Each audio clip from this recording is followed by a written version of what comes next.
இந்த single candle stick pattern அப்படின்னு வரும்போது ஒரு 6 டைப்ஸ் இருக்கு. ஃபர்ஸ்ட் மார்போசோ, செகண்ட் டவுஜி, third spinning tops, fourth hammer, fifth shooting star, sixth hanging man. நம்ம அடுத்ததான் பார்க்க போறது ஹேமர்.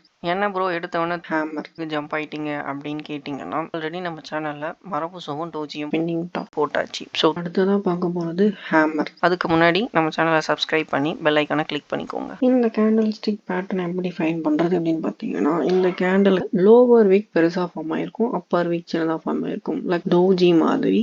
பட் ஆனா பாடி கொஞ்சம் பெருசா இருக்கும். இந்த லோவர் வீக் என்ன சொல்ல வருதுன்னு பார்த்தீங்கன்னா, ரிஜெக்ஷன்ஸ் சொல்ல வருது. யார்கிட்ட இருந்துன்னு பார்த்தீங்கன்னா பையர்ஸ் உடைய ரிஜெக்ஷன்ஸ். ஸோ இது ஒரு செல் கேண்டில் மாதிரி வந்திருக்கும். பையர்ஸ் என்ன பண்ணியிருப்பாங்கன்னா அதை ஹேமர் மாதிரி ஃபார்ம் பண்ணியிருப்பாங்க. இந்த ஹேமர் ஒரு புல்லிஷ் பேட்டர்ன். இந்த பேட்டர்னுக்கு கலர் முக்கியம் கிடையாது. இது பேரிஷ் கேண்டில் தான். பட் ஆனா இதுவும் ஒரு ஹேமர் பேட்டர்ன் தான். இது ஒரு bearish candle but hammer form ஆகிருக்கு, மேல போயிருக்கு.